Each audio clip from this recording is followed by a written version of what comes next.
Aprender a nadar es tan importante como aprender a leer y a escribir. Hoy Jorge Delgado Panchana nos cuenta su historia. Jorge Delgado Panchana, deportista ecuatoriano considerado como el mejor nadador de este país, ha destacado actuaciones individuales en varias oportunidades. Medalla de oro en los 200 metros en los Juegos Panamericanos de Cali en 1971 y 4 años más tarde, México, medalla de oro en 100 metros mariposa y de plata en los 200. 6 medallas de oro individuales en los Sudamericanos de Medellín en 1974. Es el único nadador sudamericano que haya alcanzado en una competencia tal número de trofeos. En los Juegos Olímpicos de Múnich en 1972 consiguió un meritorio cuarto puesto en los 200 metros mariposa y el quinto en los Campeonatos Mundiales de Belgrado en 1973.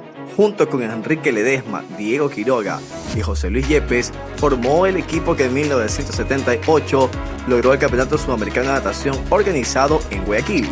Alcanzó el título por equipos.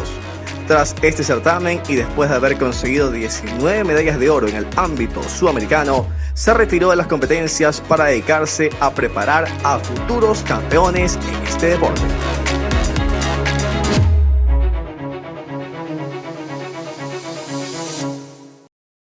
Jorge, aprender a nadar en la vida es tan elemental como aprender a comer o aprender a respirar. Bueno, de aprender a caminar, o sea, es una de las cosas básicas, especialmente en un país como el nuestro, que estamos rodeados de agua.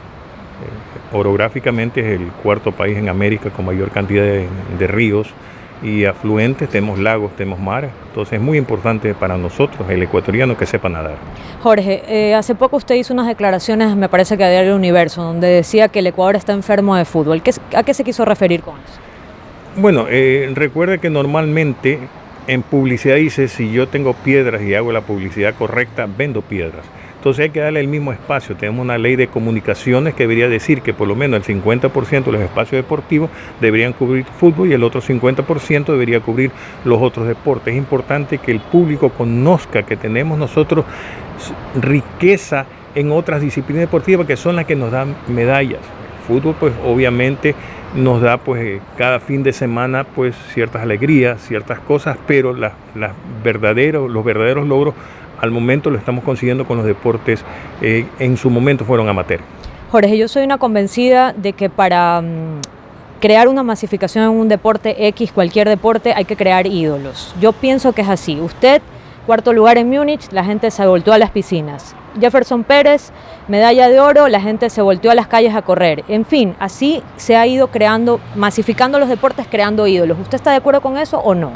Bueno, son referentes, son personas que hemos sido referentes en su momento, el caso de Andrés en el tenis, el caso de Jefferson, el caso de Carapaz ahora en ciclismo, entonces son referentes. La gente se da cuenta que sí se puede, que sí podemos lograrlo, que sí podemos hacer. El asunto es que estas personas encuentren el sitio adecuado para poder practicar tal o cual deporte de su agrado. ¿A quién le corresponde esa creación de referentes, como dice usted, para que de 10.000 X niños que se introducen en un deporte pueda salir uno en el Ecuador? La media es, hablemos de 24.000. Cada 24.000 marchistas va a salir un Jefferson Pérez. Cada 24.000 nadadores va a salir pues un Michael Phelps. Estamos hablando, esa es la media en el Ecuador. Hablé de Michael Phelps, pues, que es un referente en Estados Unidos donde hay más de 1 millón de nadadores. ¿Y a su criterio eso le compete al gobierno o a la empresa privada? Bueno, eso nos compete a todos. Nos compete a todos porque cada quien tiene que hacer su parte. El gobierno, si bien es cierto, tiene que velar que haya los recursos para el alto rendimiento. Quien debe desarrollar son las asociaciones cantonales, provinciales y obviamente la principal base del deporte es el club deportivo. Si no hubiera clubes deportivos de fútbol no tendríamos la TRI. Una pregunta, entrando en materia de esto de lo de las leyes y todo eso, la ley de protección al deporte, ¿a su criterio usted cree que debe ser revalidada nuevamente? Tiene que ser revisada porque la ley anterior, la primera ley fue la mejor. Tendría que modernizarse. Ahorita hay 2 leyes más que están tratando de pasar, pero son leyes hechas por personas que una de ellas tienen injerencia política para captar tal o cual dignidades y otras hacen simplemente, para mi criterio, es una figuración, pero no tienen en sí el complemento porque nunca se pregunta o se habla con las personas que conocen del tema.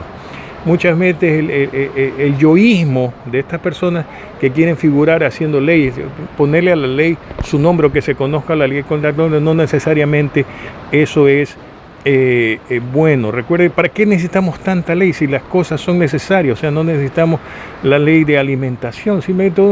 Antes nos alimentábamos, antes sin la ley tuvimos a Pancho Segura, tuvimos a muchas estrellas sin una ley del deporte. Ahora que tenemos la ley, no tenemos la cantidad de figuras que deberíamos tener. Cuando yo escribí el libro Los 100 años de la mujer en el deporte, bueno, fue como una máquina del tiempo para mí revisar su historia y la de muchos deportistas de alto nivel realmente, y yo sí me doy cuenta como periodista que se ha perdido muchísimo la deportividad, y es verdad, todo se centra en el fútbol y eso no está bien.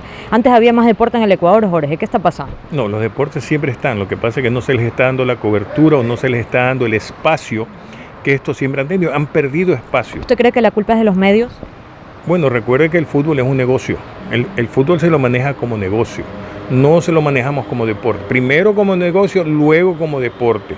En cambio, las otras disciplinas deportivas se manejan siempre como deporte, no como negocio. Jorge, en cuanto a su historia personal, ¿cuál fue su referente en las piletas? ¿Qué lo volteó a usted a volcarse a las piletas? ¿Fue un tema de un referente? ¿Su papá le inclinó por esa vía, por el tema que él también era deportista? ¿O fue un fruto de la casualidad? Bueno, todos tenemos referentes. Hablemos en el caso, el referente ecuatoriano fueron los 4 mosqueteros que ganaron el campeonato sudamericano en el año 78. Mi abuelo me hablaba porque los conocía, fue miembro del comité de natación de esa época, mi abuelo, el papá de mi papá. Luego mi papá los conoció, luego yo los conocí. Entonces uno quiere emular a estas personas porque son referentes, y cuando ya se superó esta referencia nos volcamos ya a buscar un referente internacional. En esa época pues estaba Don Scholande, que era campeón 4 medallas de oro en los Juegos Olímpicos de Tokio en el año 64. Ese es el referente. Y en el 72 ya pasó a ser el referente Spitz. Bueno, Spitz era contemporáneo conmigo, competía conmigo, pero el referente mío fue Don Scholande. ¿Cómo así la natación y no el fútbol, siendo que su papá fue arquero de Barcelona? Bueno, yo pienso que tiene que ver cada deporte con la personalidad de cada uno. En el caso mío, yo cuando era pequeño, era algo introvertido, tal vez porque mi mamá era muy sobreprotectora. Y en el caso de mi papá, pues él sí jugaba con los muchachos del barrio, entonces él ha sido una persona muy extrovertida. Entonces yo busqué en la natación, o sea, mi papá se rige por la parte deportiva, y los griegos decían que inculto es todo aquel que no sabía leer, escribir y nadar. Entonces mi papá dice que ya sabía leer, ya sabía escribir, ahora me tocaba aprender a nadar, y encontré en la natación mi identificación, un deporte sordo y mudo en el cual pues yo estaba como pez en el agua. ¿Mark Spitz era su amigo? No, Michael Spitz es amigo solo de Mark Spitz. Era egocéntrico. Como todas ciertas estrellas, hay excepciones, ¿no? Pero son personas muy enfocadas en sí mismos. Pero es parte de lograr hacer, pues yo quiero ser, entonces yo tengo que manejarme ese tema. ¿Pero usted considera que él fue su gran rival? Bueno, él fue mi rival, prácticamente damos la final juntos en Múnich, él obtuvo el primer lugar, pero no es que porque yo no pueda haber obtenido el lugar, yo era mejor que Spitz, simplemente no lo pudo probar en ese momento. Ese cuarto lugar en Múnich, ¿qué sensación le deja? ¿Agridulce o considera que obviamente fue lo máximo que se ha conseguido en esa época para el Ecuador, pero entiendo que previamente al día de lo que fue la competencia hubieron ciertos problemas, Jorge, ¿no, verdad?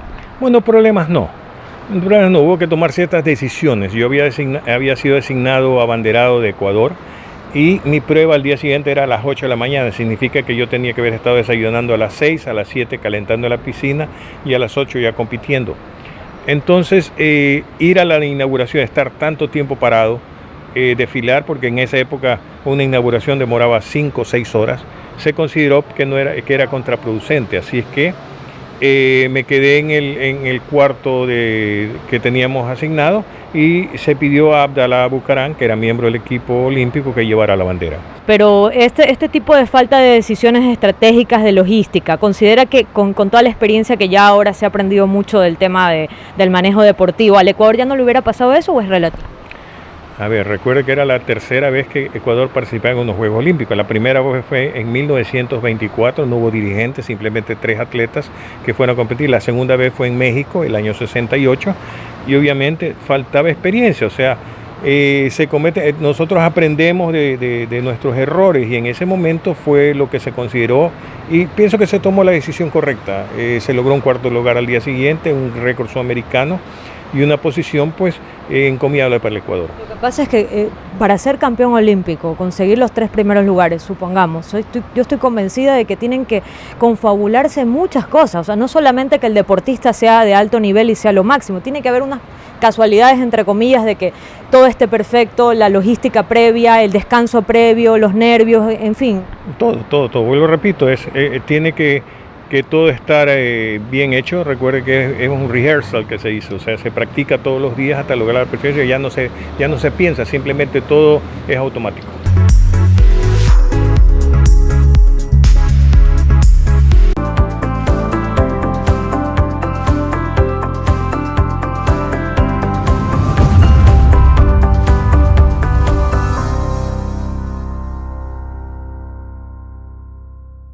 Hola amigos, soy Facia Ulloa, estaré aquí en Max TV Online para el Mundo hablando de Feng Shui, de cómo conectarnos en este universo, de cómo conectarnos con nuestra energía para llegar a ese bienestar, equilibrio y prosperidad en todos los aspectos de nuestra vida. El Feng Shui es el arte de vivir en armonía.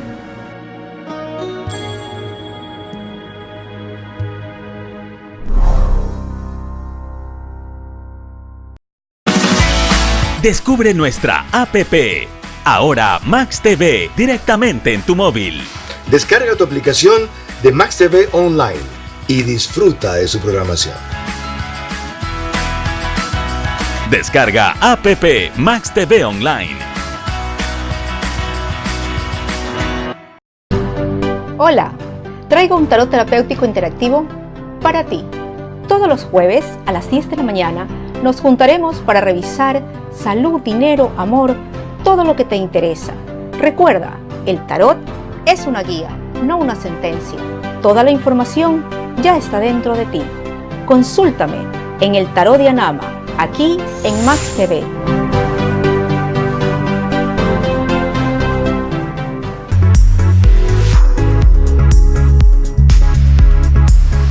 En la masacre de Múnich 1972, 11 deportistas israelitas fueron brutalmente asesinados por un grupo de terroristas que asaltó la Villa Olímpica. Horas antes de este hecho, Jorge Delgado estuvo con uno de ellos. Bueno, yo lo viví, conocí incluso a uno de los que murió. Fue algo terrible, ¿no? Como te digo, yo siempre he pensado que la política y el deporte no se deben mezclar.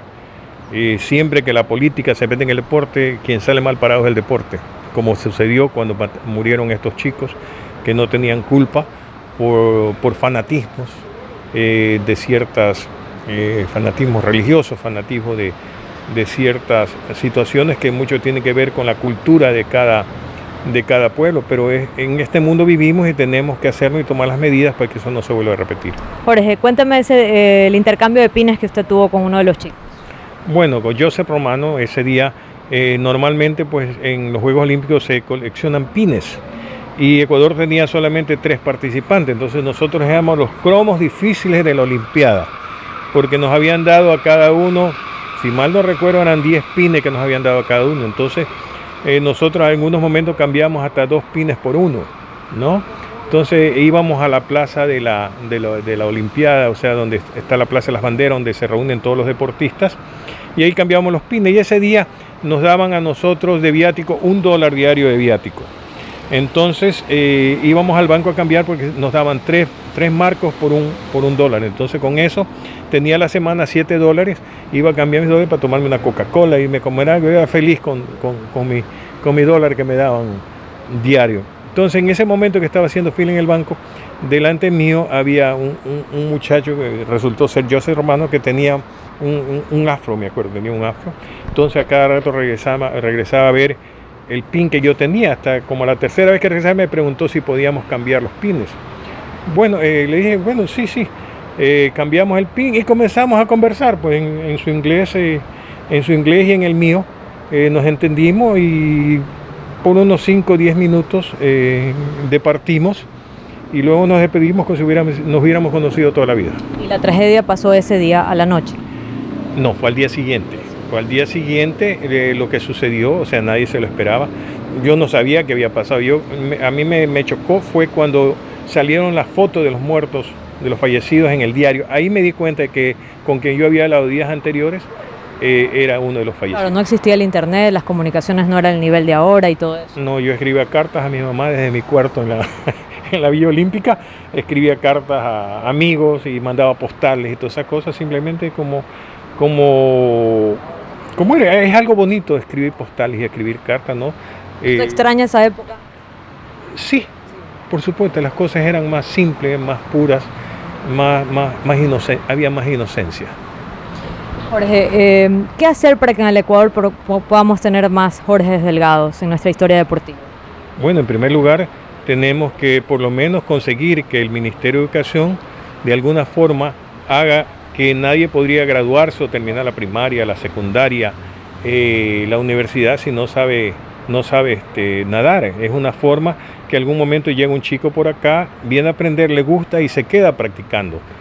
Obviamente usted me dirá, bueno, y en la parte rural, en la parte de los barrios marginales, hay programas. Ahí tiene que venir el Estado, las federaciones provinciales, a establecer los programas, porque se establece, por decir, sabe que en octavo grado, como decir, en primer año, dicen, ese año no hay educación física, ese año hay natación. Solamente una vez, entonces corresponde hacer programas. En el campo posiblemente hay repartos militares, todo reparto militar tiene una piscina. Tendría que trabajar conjuntamente con las Fuerzas Armadas, con la Marina, con la aviación, porque todo sitio tiene piscina donde hace ellos su entrenamiento, podría establecerse. Yo no digo que sea fácil, pero habría que empezar a hacer experimentos, de ver proyectos pilotos para tratar de ver cómo conseguimos que la mayor cantidad de personas aprendan a nadar, no solamente para que entren a la parte competitiva, sino como parte de su formación, como parte de evitar las tragedias que suceden en cada vacaciones. Incluso cuando no es vacaciones tenemos que ver, y con tristeza, que alguien ha fallecido porque se ha ahogado. Eso no debe suceder, y si sucede, que sea lo menos posible. Así como existe el cuerpo de bomberos acá en el Ecuador, ¿existe el cuerpo de salvavidas? No que yo tenga conocimiento, es una institución. Los salvavidas en otras partes, como en el Perú, Brasil, Chile, son instituciones paramilitares. Se llama paramilitar, los bomberos sería paramilitar, la Cruz Roja, para darle un término, donde ellos tienen sus cuarteles, donde ellos hacen guardias como los bomberos, guardias de 48 horas, de una semana. Eso ya lo establece de acuerdo a las necesidades, y funciona todo el año. Los salvavidas se entrenan a diario, y para poder mantenerse siendo salvavidas tienen que cubrir ciertas distancias, hacer ciertos ejercicios en cierto tiempo, así como para ingresar a la Marina, al ejército y la fuerza, porque aquí vienen chicos a aprender a nadar, a practicar, porque tienen que cubrir en cierto tiempo. Bueno, esa cobertura del tiempo en los salvavidas es semanal. Ellos tienen que pasar una prueba. Si no pasan, no trabajan ese día y ponen a otra persona. ¿Qué hacer para poder crear un cuerpo de salvavidas en nuestro país? Tiene que haber la voluntad.